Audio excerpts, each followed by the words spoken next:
What is happening, baby? Welcome back to the Huddle Chat Sports Network's very own fantasy football huddle presented by Danklyfe brand and yours truly, as always, Dallas Clark, your host. Today, we're kind of discussing what we learned in week 5, going through a couple of the people that are banged up, coming on the injury report this week, and then we're going to be talking about the players you should be adding onto your waiver wire right now, whether they're players that you can add and start in week 6 due to the injuries and the bye weeks, or whether they're players that we want to get ahead of the curve on those idiots in our fantasy football league and get ahead of the game. So, with that being said, make sure you smash the like button if you like the content and hit that subscriptions bar as well as that notifications bell so you always stay in the know on when we have new content coming out. If you're listening on our new platform over on Spotify, make sure you hit that follow button if you're looking at those more convenient audio-only versions of the Huddle Chat Sports Network. Without further ado, let's get things started. Let's fill up our cups, roll something up,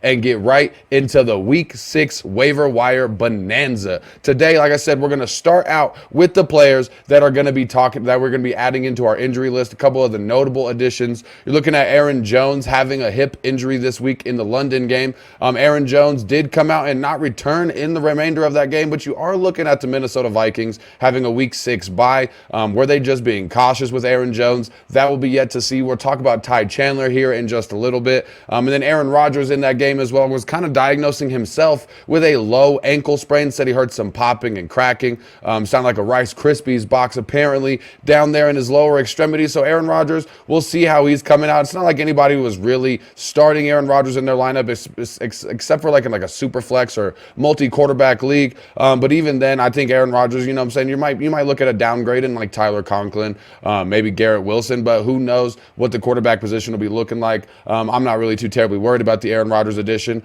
Nico Collins, he kind of has the hamstring injury. He went out. Thank God he scored that big touchdown before he went out for the Nico Collins owners. But he did go out this week. We will see what his availability is like come midweek this week. And then another big addition, you're looking at Zach Moss getting added to the injury report with an ankle sprain.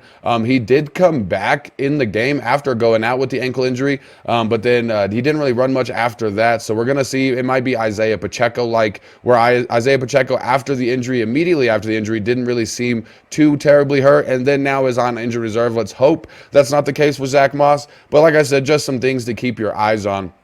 Before we get into the players to add to your waiver wire, make sure you tune in to our Sunday live pregame kickoff show that we have every Sunday morning. It's at Mountain Standard Time. It'll be 9:30 a.m. and Eastern Time. It'll be 11:30 a.m. In that episode, we give you guys some injury advice, some last-minute lineup situation, and some betting lines that can help you pay your rent, hopefully, this month. Now, let's move into the players that we're going to be talking about to add to your roster, starting out with the top quarterback that I'm going to be adding. Of course, we're looking at Kirk Cousins from the Atlanta Falcons. He was swagging and surfing after Thursday Night Football.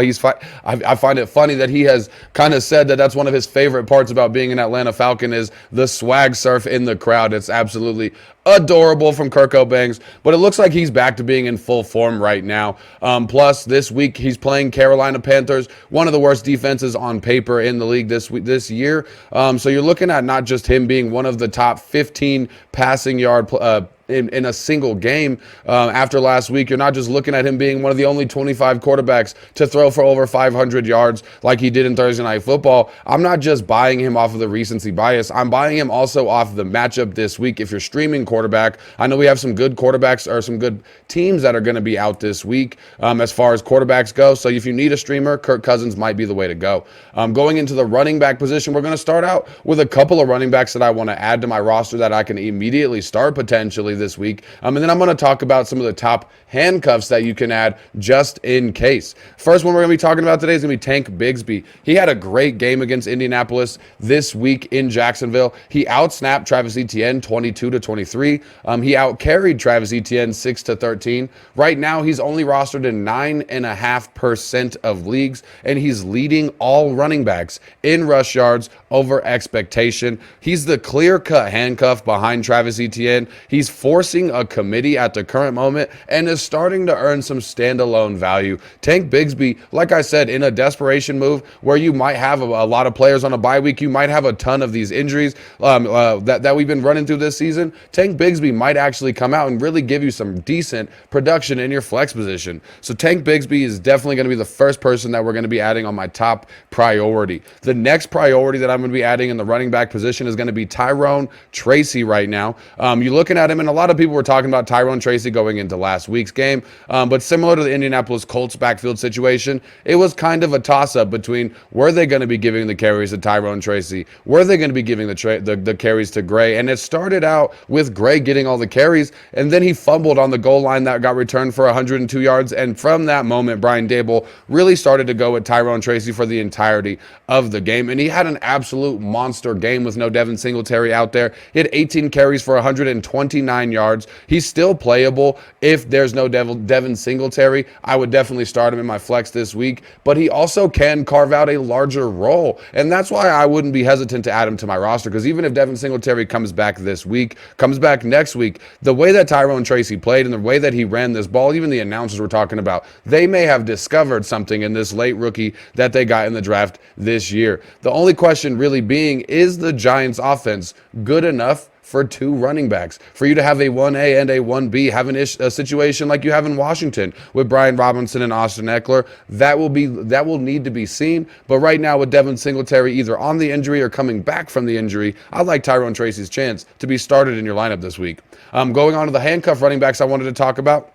We're going to be looking at Ty Chandler from the Minnesota Vikings this week, and I personally hate to hear that because I know I just dropped Ty Chandler this week. I didn't have Aaron Jones on my team, and I took Ty Chandler in a late draft pick, and then, of course, with a couple of injuries, I needed to make some additions to my fantasy football roster off the waiver wire, and I've unfortunately had to sacrifice Ty Chandler. But right now, you're looking at Aaron Jones, like I talked about, having that hip injury, and you're looking at Ty Chandler definitely being playable whenever that Aaron Jones is not playing any football. However, like I said, they do have the week 6 bye for the Minnesota Vikings, so they could have just been being cautious with Aaron Jones. They had a pretty decent lead in that game. There was no necessary need for Aaron Jones to have to come back in that game. So that's a situation that I will definitely be monitoring. But Ty Chandler currently rostered in 33% of leagues. If you have the roster space for him, definitely a good handcuff to have for the late season. Next one that we're going to be talking about is going to be Blake Corum from the Los Angeles Rams, rostered in 20% of leagues right now, and he is beginning to lock himself in as the clear-cut running back too in this Los Angeles Rams backfield. You're looking at Kyren Williams having a monster workload right now, and it's absolutely great if you have Kyren Williams on your team. However, he's a smaller running back,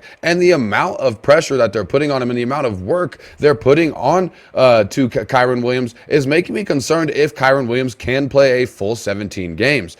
So I think Blake Corum, especially if you have Kyren Williams, would definitely be a good addition, especially with you starting to see him getting some goal line work, getting some short yardage work. Blake Corum is getting a lot more work into this offense, and like I said, is definitely the clear-cut running back too in the Rams backfield right now. The last handcuff we're talking about is going to be Roschon Johnson from the Chicago Bears, currently rostered in about 31% of leagues, and he's completely phased Khalil Herbert out of this running back backfield. He's getting a ton of goal line work, very comparable with DeAndre Swift, but he also is leading right now in the 2-minute drill on the team. He's leading in third down work on the team. He's leading in the short yardage situations on the team. So Roschon Johnson, even though DeAndre Swift has been playing a lot better in these last couple weeks than he did in the first 3, Roschon Johnson is definitely earning himself a role, and I think he would be the handcuff that I would prefer to have over all of the 3 that I just mentioned. Moving on to the wide receiver position, wrapping things up for you. And before we do, like I said, make sure you smash that like button if you like the content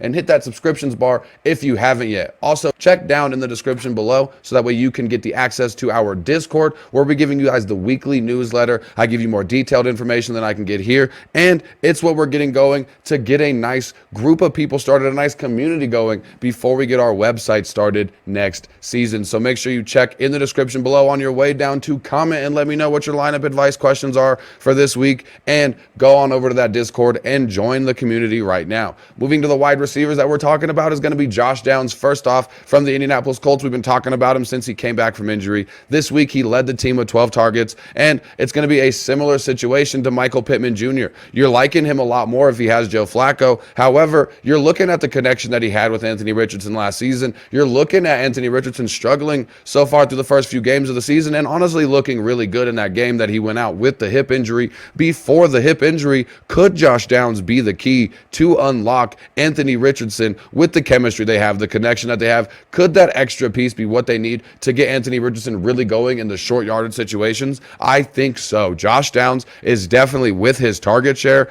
at least worth the option on your team. And I'm just nervous about the quarterback play. There's a lot more questions than you would like, but for a waiver wire player, if he doesn't work out, you end up dropping him and picking up somebody that we talk about next week. Next wide receiver we're going to be talking about is going to be Xavier Legette from the Carolina Panthers. We were talking about him last week. He went out this week with a shoulder injury during the game, and that's why he had not a great game, but I would still go get him. You're looking at this being a poor game all around from the Carolina Panthers. Deontay Johnson definitely didn't get anything going, and there's a lot of rumors that the Panthers may be moving on from Deontay Johnson. So you might be looking at Xavier Legette in the later half of the season being potentially the number one wide receiver in this Carolina Panthers offense, who, with the first 2 weeks of Andy Dalton's presence, were a top 5 offense in the NFL. So Xavier Legette is definitely somebody that you should get on your roster. And then the last wide receiver we're talking about is Jalen Tolbert from the Dallas Cowboys. Wow, Jalen Tolbert from the Dallas Cowboys, who I've talked about for a couple of weeks now,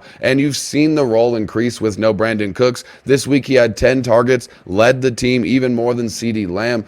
He's been earning the targets. He's etching out a role, and this Dallas Cowboys offense has proven that they're going to be in a ton of passing situations because their defense, for some reason, just cannot seem to get it figured out. They've had a ton of injuries, so it looks like the Cowboys are going to be in a lot of shootouts, especially over these next couple of weeks. And without Brandon Cooks, Jalen Tolbert is definitely going to get that increased role, which I absolutely love for your bench. Now, I hate to talk about the tight end position, just like everybody does, but there's a good chance you might need a tight end or two to add to your roster. So we're going to bust through a couple of these tight ends really fast. The first one I want to talk about is Tyler Conklin, who I think is a fringe tight end one this week. You're looking at his target share being absolutely insane thus far this season. He's number 2 in routes run in the New York Jets offense right now. The only question really is this New York Jets offense, can it get going really at any point in the season? Will it ever look again like it did in week 3 when Aaron Rodgers was giving us flashes of what Aaron Rodgers used to look like? That remains to be seen, but Tyler Conklin has the opportunity and the volume to get you the production that you're looking for in your tight end position if you need help. And also, you got to hit the well again and go with Zach Ertz. You're looking at this week, him getting 8 targets. He only turned that into 2 receptions, a lot of incomplete passes.